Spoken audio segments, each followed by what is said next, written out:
Hello students, Fourier theorem का पिछला video आप लोगों ने देख लिया होगा, समझ लिया होगा। हमने पिछले वीडियो में बात की थी बेटा कि फूरियर थ्योरम के अकॉर्डिंग कोई भी आपके पास फंक्शन हो, पीरियोडिक फंक्शन है जो डिरिचलेट कंडीशंस को सेटिस्फाई करता है। डिरिचलेट कंडीशंस मैंने बताई थी आप लोगों को कि भाई जो it should function should be a single valued function, means at every point it must have one value only. It should have well defined values at every point. It's not should not be not defined anywhere. Okay, and it should have finite number of maximas or minimas. So जो ये condition satisfy करेगा उसी function को हम Fourier theorem की help से expand कर पाएंगे. और हमने उस दिन ए नोट, ए एन और बी एन फूरियर कोफिशिएंट्स थे जो हमने अपने लास्ट लेक्चर के अंदर बेटा डेराइव किए थे. सो आज हमारा जो है बात जो हम करने जा रहे हैं, it is regarding applications of Fourier series.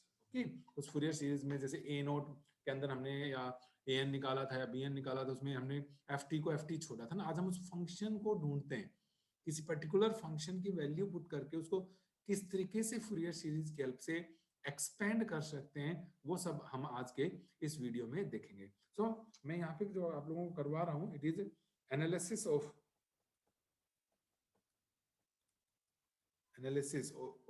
or you can say it is Fourier expansion of a rectangular, or it may be a square wave.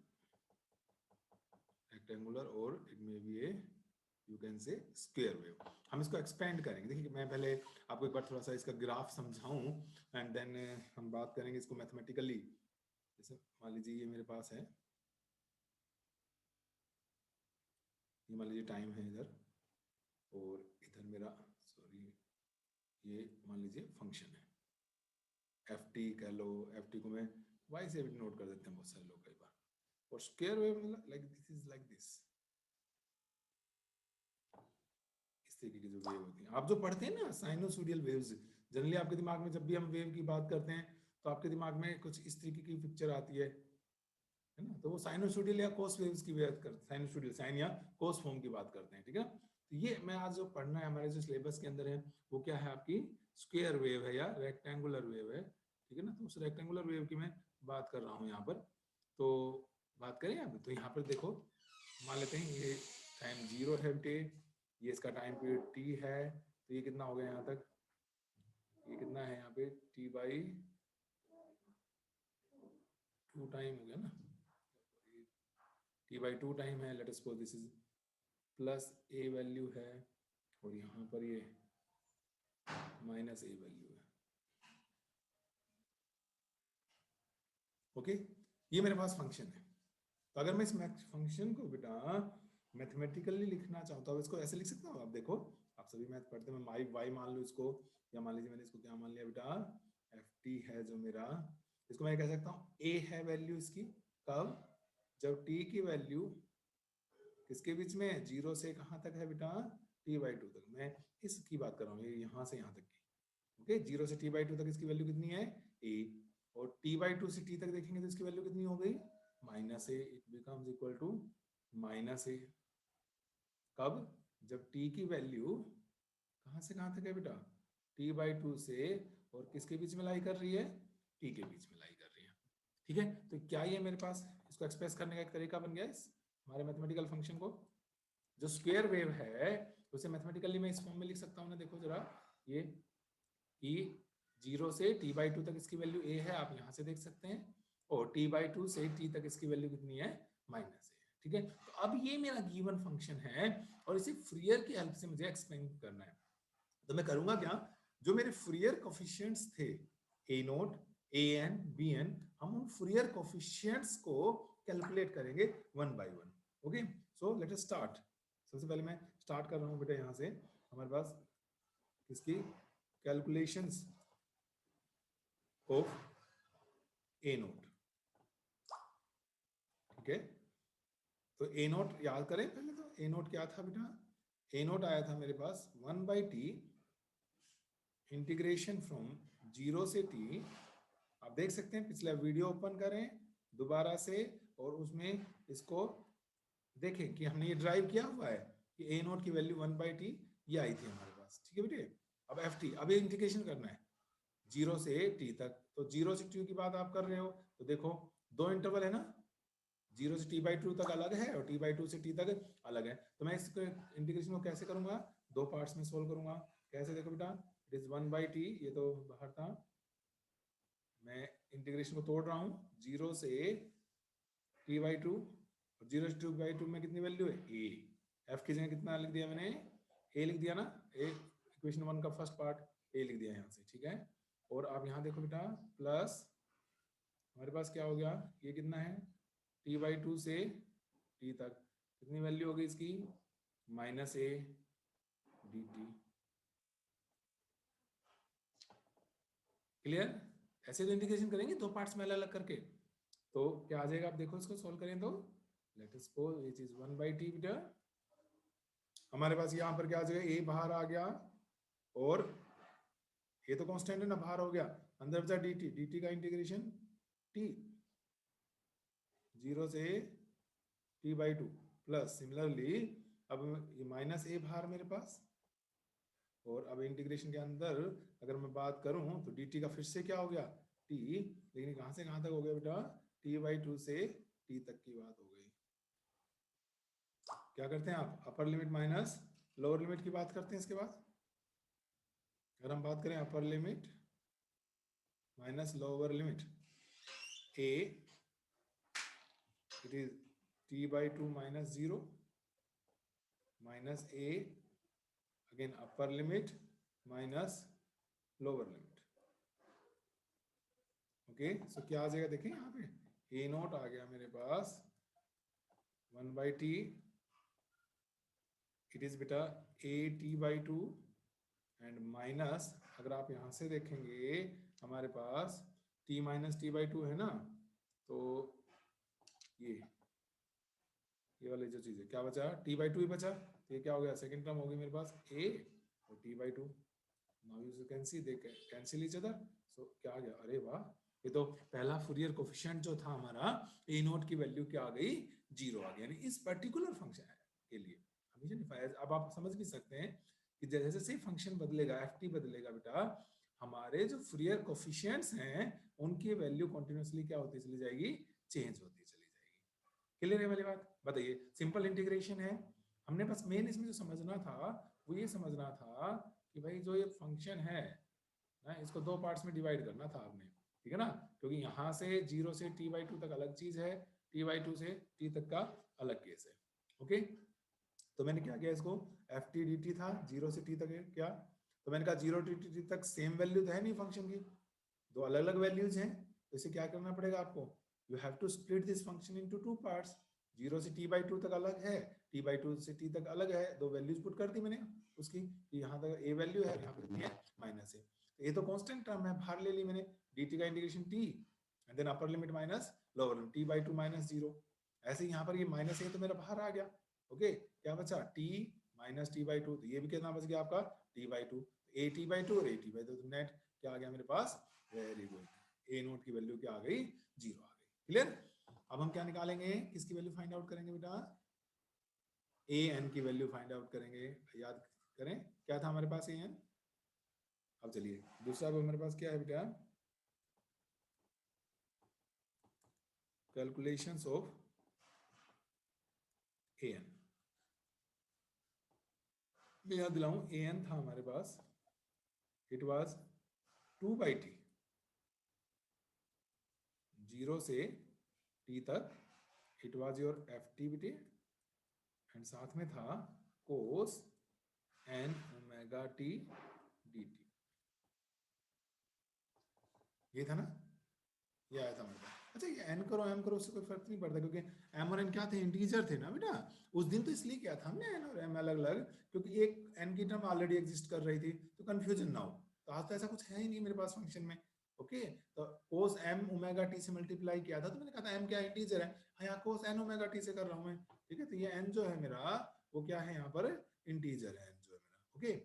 अब फिर वही बात, जो ये ft है ये पूरे इंटरवल में 0 से t वाले इंटरवल में एक वैल्यू तो है नहीं इसकी, तो इसलिए मुझे क्या करना पड़ेगा, इसको दो पार्ट्स में स्प्लिट करना पड़ेगा। मैं इसे टू पार्ट्स में स्प्लिट कर रहा हूँ, देखो बेटा कैसे करेंगे, 2/t, वही 0 से t/2 तक अलग करेंगे, तो 0 से t/2 तक f की कितनी वैल्यू है a, तो become a cos n omega t dt plus, अब क्या करेंगे आप t/2 से कहाँ तक लिखेंगे बेटा, t तक लिखेंगे, अब वैल्यू कितनी है इसकी minus a, and this is again cos n omega t dt, ठीक है ना, ये वाली बात समझ में आ रही है आपको।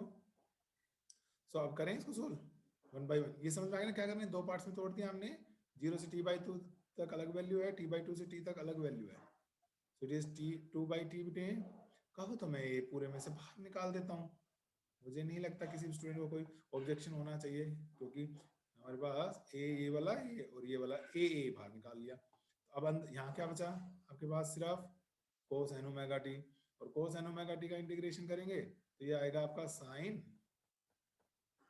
n omega t upon n omega 0 से t/2, ये होता होगा, माइनस ऑफ क्या हो गया अब हमारे पास फिर से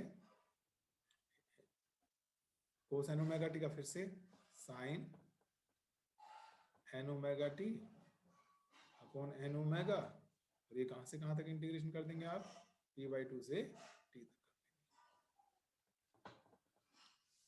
क्लियर, साइन का आपको आता है cos sin nx का cos nx अपॉन n, तो वही किया है मैंने। अच्छा ऐसा अब क्या करें, ये n ओमेगा तो कांस्टेंट टर्म है ना, कहो तो इसको भी बाहर ले लेते हैं, कोई दिक्कत थोड़ी है हमें, दिस इज 2a/t तो था ही था, और n ओमेगा भी बाहर ले लिया, अंदर देखो बेटा साइन, एक्चुअली n और इस ओमेगा को वैल्यू पुट करो पहले, ओमेगा की क्या होता है 2π/t, ओमेगा क्या होता है 2π/t होता है ना, वो पुट कर दिया मैंने, माइनस साइन फिर से वही n ओमेगा की जगह क्या कर दिया 2π/T, एंगुलर फ्रीक्वेंसी होती है ना ये, तो भाई 2π/T वैल्यू पुट कर दी, क्योंकि लिमिट कैसे सोल्व करोगे भाई, क्योंकि t तो इसमें भी छुपा हुआ है ना, ये ऐसे लिखा जा सकता है, ये आ गया, कहो तो बाहर वाले भी ऐसे ही कर ले 2a/t n, और इस ओमेगा की जगह फिर से क्या पुट कर रहे हैं मैं 2π/t, साथ साथ लिमिट भी सोल्व कर रहा हूँ, sine upper limit minus lower limit, बेटा यहाँ पे एक t रह गया, यस यहाँ पे क्या रह गया बेटा, एक t और आएगा, अब इस t की जगह क्या करोगे, इसकी अपर वैल्यू कितनी है t/2, मैं पुट कर रहा हूँ, देखो बेटा 2π/n t, ये तो था, और इस t की जगह क्या पुट कर दो, upper limit t/2 minus lower limit 0 है, वेरी गुड, लोअर लिमिट तो 0, ये देखो ये इसकी जगह ये आ गया कि नहीं आ गया, ठीक है भाई, माइनस ऐसे यहाँ पे करो, क्या देगा ये साइन 2πn/t, ये वाली चीज, ये वाली चीज, ये तो यूपी और इसमें को तो लिमिट से क्या लेना देना है, t की जगह पर वैल्यू आएगी, t की जगह क्या आगे बेटा इसकी t माइनस साइन फिर से वही 2πn/t, और यहाँ पे क्या पुट कर दिया t/2 कर दिया, हो गया, upper limit minus lower limit आ गई मेरे पास, सो इस t से ये t कैंसिल आउट हो गया, इस 2 से ये 2 कैंसिल आउट हो गया मेरे पास, तो भाई बचा देखें एक बार जरा कितना बच गया, दिस इज a अपॉन, अरे वाह बस a और अपॉन ny बचा, वेरी गुड, यहाँ पर तो अंदर देखते हैं अब सोल्व करके क्या बचता है हमारे पास, दिस इज साइन, देखो इस t से ये t कैंसिल, इस 2 से ये 2 कैंसिल बेटा, ये तो बचा sine n pi minus sine 0, sine 0 0, very good, minus यहाँ जाओ, इस t से ये 2 t कैंसिल हो गया भाई, ये बचा साइन 2πn माइनस इस t से ये t कैंसिल, इस 2 से ये 2 कैंसिल, मेरे पास बचेगा साइन ऑफ πn, ओहो ये तो मजेदार सी वैल्यू आ गई भाई, a अपॉन n पाई, बोलो बोलो जरा, साइन n पाई, n इंटीजर है बेटा, पाई यानी कि 180, साइन 180 पूछो तो 0, n की जगह 2 पुट करेंगे 2 पाई, साइन 2 पाई 360 0, ये तो सारे 0 होते हैं, ये 0 था ही, 2n पाई, 2 पाई यानी 360 के मल्टीपल, 360 तो वही जीरो पे ले आएगा, ये भी जीरो, ये भी जीरो, साइन एन पाई भी कितना, साइन देखो साइन में बेटा पाई के जितने भी मल्टीपल है, whether it is even multiple और ओड, अगर ये कोस होता ना तो हमें सोचना पड़ता, क्योंकि इवन मल्टीपल्स जो होते हैं पाई के कोस में तो 1 और वो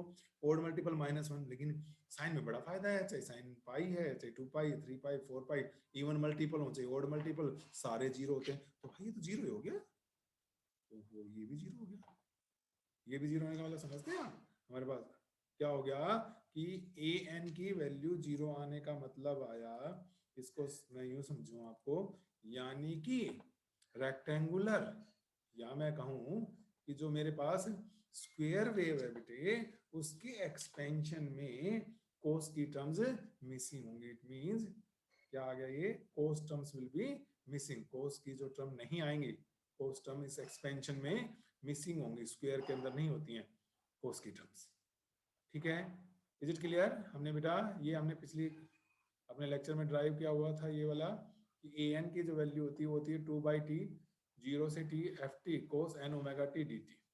अब 0 से t के बीच में इस इंटरवल में मेरा फंक्शन दो पार्ट्स में डिवाइडेड है, सेम वैल्यू नहीं है, 0 से t/2 तक एक वैल्यू है वो पुट कर दिए, और फिर t/2 से t तक हमारी क्या वैल्यू है बेटा -a, तो वो मैंने -a पुट कर दी, ठीक है, बस बाकी तो सिंपल है, 2a/t, a बाहर हो गया, साइन का होता है बेटा cos N omega T by N omega 0 से t/2, ओके।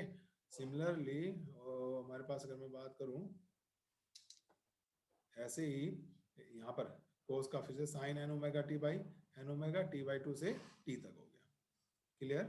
अब हमने क्या किया बेटा, मुझे लिमिट सोल्व करनी थी, पर एक्चुअली ओमेगा के अंदर क्या छुपा हुआ है, कैपिटल डी, तो तभी मेरी लिमिट्स प्रॉपर्ली सोल्व हो पाएंगी, तो मैंने क्या किया, ओमेगा की वैल्यू पुट कर दी 2 पाई/t, 2 पाई/t बेटा, और ऐसे ही इस ओमेगा की यहाँ वैल्यू पुट कर दी 2 पाई/t, यहाँ पर साइन एन 2 पाई तो n/t, और इस t की जगह पर वैल्यू क्या है बेटा इसकी t/2 माइनस साइन 0, ठीक है बेटे, तो इस t से t कैंसिल, 2 से 2, तो ये बचा n पाई, और साइन में पाई का कोई भी मल्टीपल हो वो हमेशा 0 आएगा, साइन 0 0 हो गया, ऐसे यहाँ पर पुट कर दिया बेटा, एक बार t की जगह t, एक बार t की जगह t/2 पुट कर दिया, तो ये भी 0 आ गई, तो हमने पाया कि हमारे पास जो साइन इसके अंदर जो कोस की टर्म्स है बेटा वो मिसिंग होंगी, ठीक है। अब हम क्या कैलकुलेट करेंगे, हमारे पास क्या आ जाएगा बेटा, bn की वैल्यू फाइंड आउट करनी है हमने, करें bn फाइंड आउट, bn बिल्कुल जैसे मैंने ये करवाया वैसे हम जब क्या करेंगे, अब कैलकुलेशंस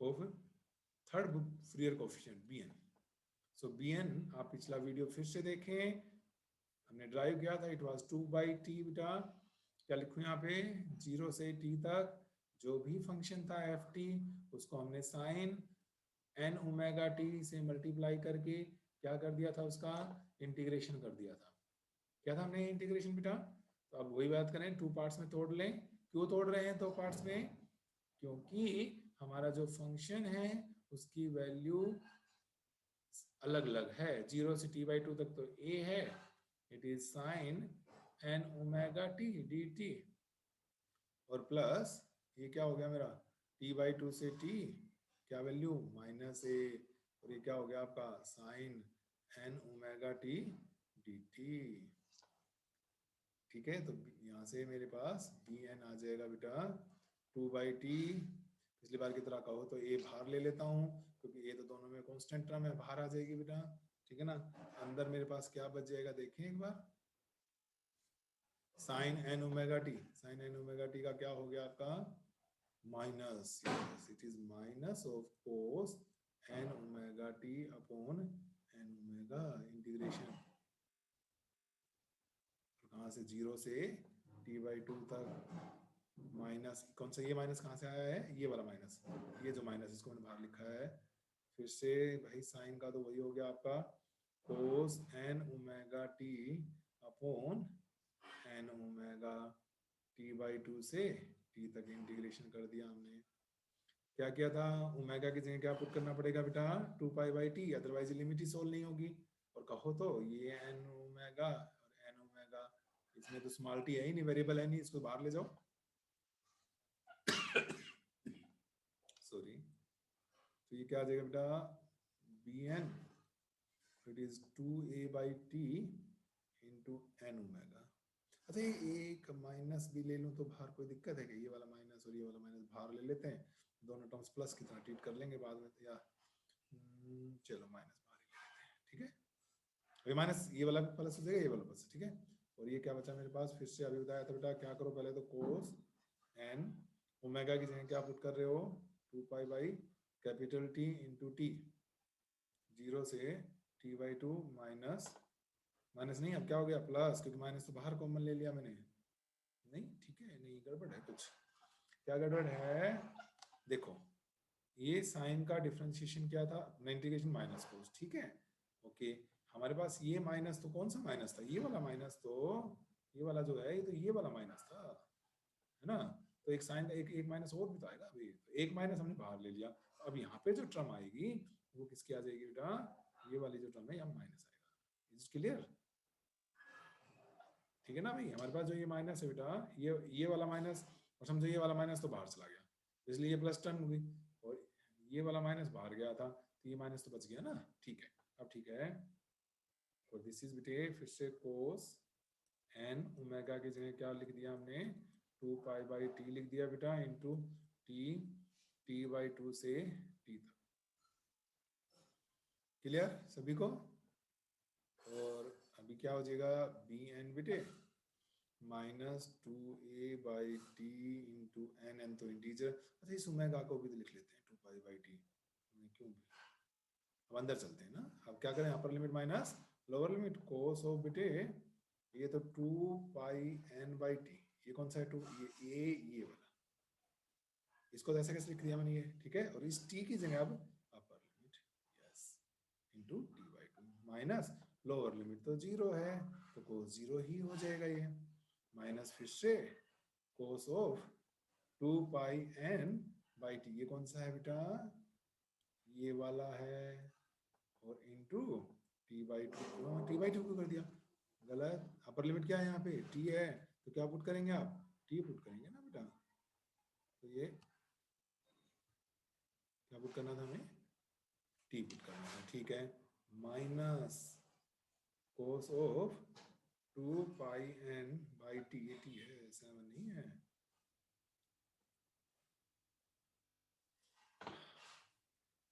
क्लियर है।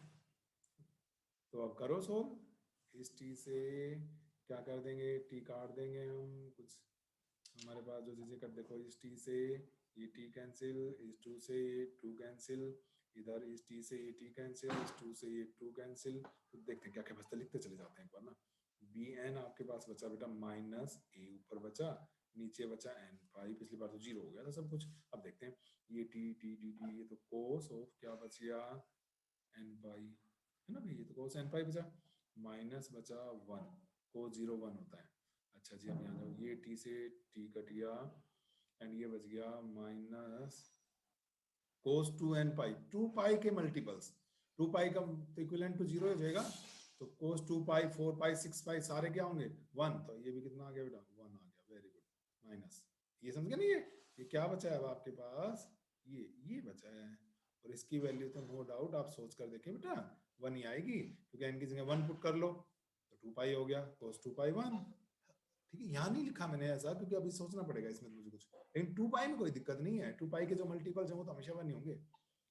अब यहाँ जब ये इससे कट गया, इस 2 से ये भी 2 भी कट गया, कोस n, नहीं इसको तो कुछ नहीं लिख सकता मैं, पता है क्यों नहीं लिखा मैं कोस n पाई को, आप सोचो ना, n की जगह बेटा मैं 1 पुट करूं तो कितना आ जाएगा आपके पास, n की जगह 1 पुट करोगे तो -1, 2 पुट करता हूं तो क्या बन जाएगा, कोस पाई बन जाएगा बेटा, है ना, ये तो लगातार वैल्यू, कोस 2 पाई 1 हो गया, तो ये तो बन गया मेरे पास, this is equal to minus a/n pi, और दिस इज बेटा क्या आ गया आपके पास, 2 कोस n पाई -2, इस 2 को मैं, इस माइनस को, बाहर वाले माइनस को खत्म कर रहा हूँ बेटा, इस माइनस को खत्म करेंगे तो ये क्या आ जाएगा आपके पास, 2a/n पाई ना, और this is 1 minus cos n पाई,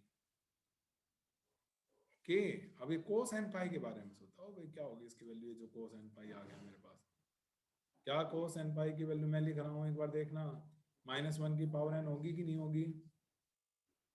बिल्कुल होगी। n की वैल्यू 1 पुट करो बेटा, तो कोस पाई कोस 180 एंड कोस 180 इज -1।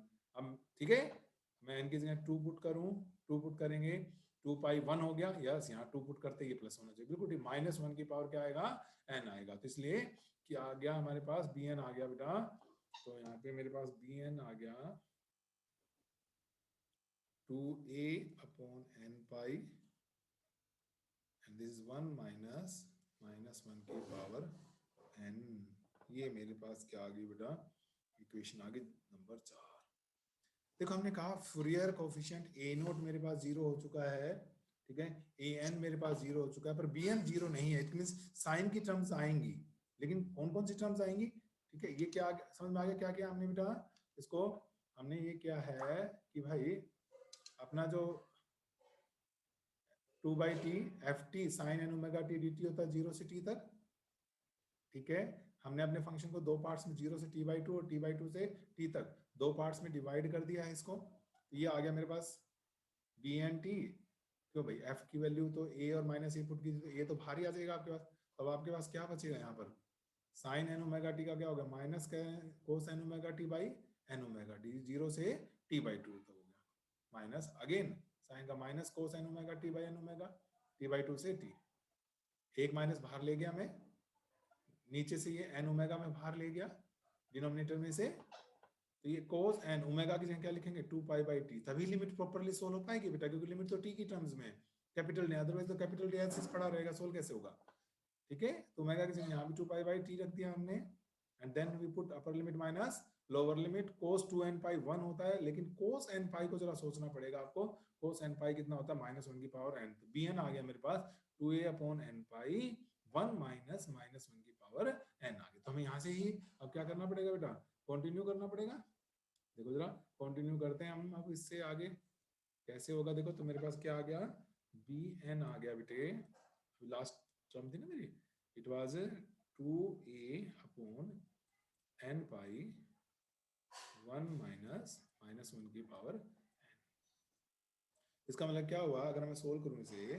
देखें, क्योंकि इंटीग्रेशन में जब हम पुट करेंगे तो ये देख क्या आ जाएगा। देखो पहली टर्म b1 1 पुट कर रहा हूं, तो it will be 2a upon pi 1 minus -1 की power 1, it becomes 4a by, ठीक है। b2 देखो n की जगह 2 पुट करो, 2 पुट करेंगे तो क्या हो जाएगा? ये +1 बन जाएगा, 1 - 1 0 ही आ गया ये तो। b3 देखें, थर्ड टर्म कितनी आ जाएगी बेटा? थर्ड टर्म पुट करोगे ये आ गया 4a/3 पाई। ध्यान से देखो बेटा, यहाँ पे 3 आ जाएगा और ये माइनस माइनस बन जाएगा प्लस, तो 2 + 4, ठीक है, बिल्कुल सही है। एक दो टर्म और फिर हम जनरलाइज कर डालेंगे इसको। b4 देखो बेटा, हाँ 4 पुट करते ये इवन नंबर होते ये 1 बन जाएगा, और 1 - 1 0, b4 फिर से 0 आ गया बेटा। एंड b5 देखो बेटा 4a/5 पाई आ गया देखा मैं, and so on up to infinity continue कर सकते हैं। एक बात तो और समझ में आ गई मुझे कि जो n इवन वाली जो टर्म्स थी वो और नहीं आएंगे अब मेरे पास, ये वाली टर्म नहीं आ रही है ना, 2 4 6 वाली टर्म्स नहीं आएंगी। तो क्या बन जाएगा मेरे पास? तो एफ टी जो बना, एफ टी का मैं याद दिलाता हूँ, हमने ये निकाला था ए नोट, ठीक है, plus summation of n goes from 1 to infinity a n cos of n omega t plus summation of n goes from 1 to infinity b n and it is sin of n omega t, ये बताया था। तो आज आपने prove कर दिया square wave के लिए ये 0 ए एन जीते, दोनों टर्म खत्म, ये एक्सपेंशन बचेगा। और इसमें भी ध्यान से देखो आधी टर्म 0 हो जाएंगी ना, एन इवन वाली टर्म सॉरी एन इवन वाली टर्म्स क्या हो जाएंगी बेटा? 0। सिर्फ ओड वाली टर्म्स बचेंगी। तो क्या बचेगा? देखो एफ टी मेरे पास आ गया, अगर मैं एफ टी की बात करता हूँ तो ये आया बेटा, एन की जगह 1 पुट कर रहा हूँ मैं, 1 पुट किया तो क्या आ गया? 4a/π, इट इज 4a/π पाई। अच्छा एक बात नोट करें हम, 4a बाई पाई तो सब में आना है, कहूँ तो मैं कॉमन लिख लूँ तो 4a बाई ये टर्म बचेगी, ठीक है, तो मैं 4a बाई 5 को तो कॉमन ले रहा हूँ, ये हो गया 4a बाई 5। आगे क्या बचा, साइन n की जगह 1, तो साइन ओमेगा टी आ गया, प्लस सेकेंड टर्म 0, b2 की टर्म 0 बेटा है, तो b2 तो आएगा ही नहीं, छोड़ो। थर्ड टर्म आएगी, थर्ड टर्म का कोफिशिएंट कितना है, 4a बाई 3 पाई, है ना, 4a बाई 3 पाई, तो इसमें से 4a बाई पाई तो कॉमन हो गया, तो अंदर क्या बचा, 1 बाई 3 साइन n की जगह 3, तो इट इज 3 हो गया, ओके। b4 0 खत्म, हटाओ, b4 नहीं आएगा, b5 की आएगी, इसमें से 4a बाई 5 बाहर हो गया ना, 4a बाई पाई, अंदर क्या बचेगा बच्चे, 1 by 5 sine 5 omega t and so on. तो बेटा ये मेरे पास फाइनल एक्सप्रेशन आ गया, ठीक है कि नहीं है इसके लिए। तो इसका मतलब ध्यान से देखो, ये टर्म क्या कहलाती है, जो यहाँ पे कोफिशिएंट होते हैं वो एम्पलीट्यूड कहलाते हैं ना, ये एम्पलीट्यूड। भाई आप स्टैंडर्ड इक्वेशन जब लिखते हैं y is equal to a sine omega t, ये क्या कहलाता है आपका एम्पलीट्यूड, और ये क्या कहलाता है आपका फ्रीक्वेंसी कहलाती है। तो अगर आप यहाँ से देखें बेटा, तो हमारे पास क्या हो रहा है, ध्यान से देखो कि भाई एम्पलीट्यूड, ध्यान से देखो, जो एम्पलीट्यूड्स हैं वो डिक्रीज हो रहे हैं कि नहीं हो रहे हैं, एम्पलीट्यूड किस रेशियो में आ रहे हैं, 1, यहाँ पे 1 है, रेशियो 1/3, वैसे तो 4a बाई पाई है, पर सब में कॉमन हो गया 1 बाई, यानी एम्पलीट्यूड लगातार क्या होता जा रहा है बेटा, कम होता जा रहा है, ठीक है ना, डिफरेंट टर्म्स का। और जो फ्रीक्वेंसी है वो ध्यान से देखें तो बढ़ती जा रही है, यहाँ ओमेगा टी है बेटा, यहाँ 3 ओमेगा हो गई, यहाँ कितनी हो गई आपकी 5 ओमेगा हो गई, तो फ्रीक्वेंसी कितनी होगी 1:3:5:7, यानी फ्रीक्वेंसी इंक्रीज करती जा रही है, ओके, और एम्पलीट्यूड क्या होता जा रहा है बेटा, कम होता जा रहा है, ठीक है। सो ये हमारे पास बन गया पूरा पूरा एक्सपेंशन किसका, स्क्वायर वेव या रेक्टेंगुलर, यानी it is made up of infinite, हम क्या कह सकते हैं कंक्लूजन, इट इज, जो हमारी स्क्वायर वेव है, it is made up of infinite number of, क्योंकि इंफिनिटी तक जाएगा, साइन वेव्स, कह सकते हैं नहीं, साइन वेव्स हुज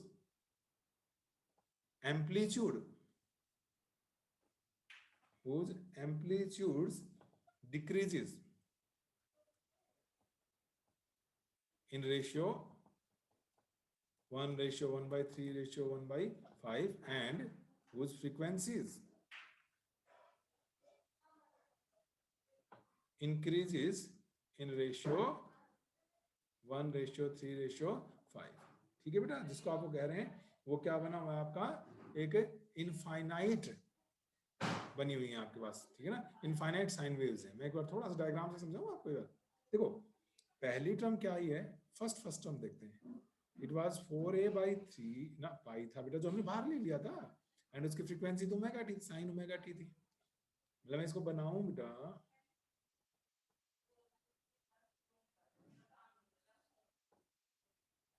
ठीक है, यहाँ y बना रहे हैं, तो यानी ये एक ऐसी वेव है जिसका एम्पलीट्यूड है 4a बाई पाई, और फ्रीक्वेंसी कितनी है बेटा, ओमेगा, ये मान लीजिए ये बना दिया,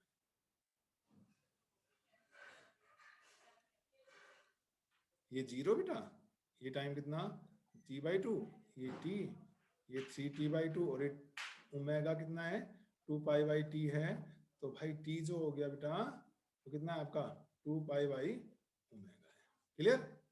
अब देखो अगर मैं बात करूं सेकेंड टर्म की, सेकेंड टर्म क्या आई मेरे पास, y2 is 4a/3 pi and sine of 3 omega t, बेटा 3 ओमेगा, ओमेगा की जगह ओमेगा हो गया, तो सेकेंड टर्म जो होगी उसका एम्पलीट्यूड देखो कितना हो गया ना, टाइम पीरियड ये हो गया, और ये हो गया, तो कितना आ गया बेटा t/3 हो गया, 1/3, यानी कि यहां तक वो कितनी वेव्स कंप्लीट कर लेगा बेटा, सेकंड जो टर्म है वो 3 टर्म कंप्लीट कर लेगा, है ना, 3 वेव्स कंप्लीट कर लेगा, t/3 है ना उसका time period, and t/2 t/3, यहाँ कहीं आ जाएगा t/3, यहाँ पर क्या आ जाएगा बेटा, कहीं यहाँ कहीं, अंदाजे से बना रहा हूँ मैं, 2t/3, ये कितना हो गया t/3, और उसका एम्पलीट्यूड भी इससे क्या है, 1/3 है कि नहीं है ना, 1/3, यानी ये होता है एम्पलीट्यूड।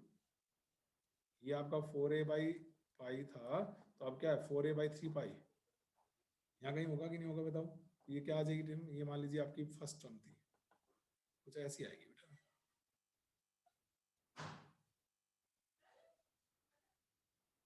ये तो गलत हो गया, यहाँ तक तो 3 वेव कंप्लीट होनी चाहिए थी, है ना। तो ये कि एक वेव यहाँ पर, मैं थोड़ा सा भी कर लेते हैं इसे ताकि समझ में अच्छे से आ सके।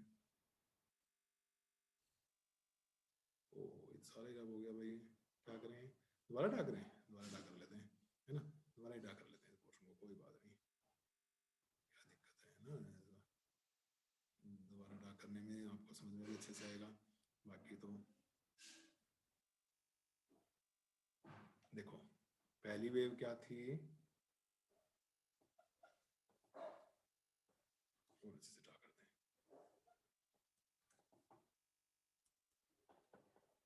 पहली वेव हमने, चलो मैं एक ही वेव दिखाऊंगा आपको। ये मैंने बताया एम्पलीट्यूड होता है, पीक वैल्यू को कहते हैं एम्पलीट्यूड, और टाइम पीरियड टी माना तो यहाँ तक 0 से t/2 और ये टी। लेकिन जो अब सेकंड वेव आ रही है ना बेटा, सेकंड वेव का जो एम्पलीट्यूड है वो तो 1/3 है, इससे इससे ये हाफ के करीब अंदाजा दिखा, तो ये 4a/3 पाई आ जाएगा। और टाइम पीरियड कितना है, t/3, यानी यहाँ कहीं होगा t/2 से थोड़ा छोटा होगा, t/3 हो गया, है ना। और ऐसे ही अगर 2t/3 करेंगे तो यहाँ कहीं आ जाएगा, यहाँ कहीं से आ जाएगा 2t/3, यहाँ तक एक वेव पूरी। तो देखो ये इस एम्पलीट्यूड की, थोड़ा सा पेन ना ऐसे ऐसे, मतलब ये सब बराबर होंगे भैया ना, ऐसा फ्री बनना है, इस तरीके से दूसरी वेव बन जाएगी। तीसरी वेव देखोगे तो उसका एम्पलीट्यूड कितना आया था, थर्ड वेव की अगर मैं बात करूं, आप देखें उस थर्ड वेव को, ओके, तो थर्ड वेव जो होगा बेटा, अगर मैं बनाऊं, थर्ड वेव बनी थी y3, it is 4a/5 pi sine 5 omega T. समझ रहे हैं, 5 वेव कंप्लीट करनी है मुझे यहाँ तक, और एम्पलीट्यूड और कम हो जाएगा, मतलब कुछ इस तरीके से चलता है ना, ये t/5 नहीं देगा। अगली वेव का देखो मैं, तो 2 पाई कितना हो जाएगा 5 ओमेगा, ये क्या हो गया t/5, ठीक है। और एम्पलीट्यूड तो आप देख ही पा रहे हैं, और कम हो गया, तो ये इसमें और छोटी वेव बन जाएगी, तो और छोटी बनेगी ना, 5 बनानी, मतलब इस तरीके से बनती चली जाएगी, इस तरीके से ना, मैं गिन के नहीं बना रहा हूँ, लाइक दिस। इस तरीके से क्या होगा बेटा, नंबर ऑफ वेव्स बनती जाएंगी, और उन सबका जो रिजल्टेंट बनेगा ना, फिर वो कुछ इस तरीके से बनता चला जाएगा आपके पास, कि ये क्या अल्टीमेटली क्या आ जाएगी, एक स्क्वायर वेव टाइप में, इन सब का रिजल्टेंट जो होगा वो इस तरीके का एक रिजल्टेंट आ जाएगा। ये तो इस तरीके से फाइनली एक वेव आपके पास बन जाएगी, स्क्वायर वेव बन जाएगी, क्योंकि इनफाइनाइट टर्म्स बनानी है अभी आपको, इस तरीके से आप बनाते जाएंगे। तो मेन आपने जो समझना था वो ये था कि भाई स्क्वायर वेव जो होती है, एक तो हमें समझ में आया कि इसमें सिर्फ साइन की टर्म्स होती हैं, कोस की टर्म्स मिसिंग है, पहली बात। दूसरी, जो साइन टर्म्स हैं उनके भी एम्पलीट्यूड लगातार कम हो रहे हैं, इन 1/3 यानी ओड नंबर्स हैं, इवन मल्टीपल्स यहाँ भी नहीं आ रहे हैं, और जो फ्रीक्वेंसीज हैं वो कंटिन्यूसली मल्टीप्लाई होते जा रही हैं, ठीक है बेटा। तो आप इसे देखिएगा, इस वीडियो को समझिएगा, ओके, पसंद आए तो लाइक कीजिएगा, okay, thank you. Next video में हम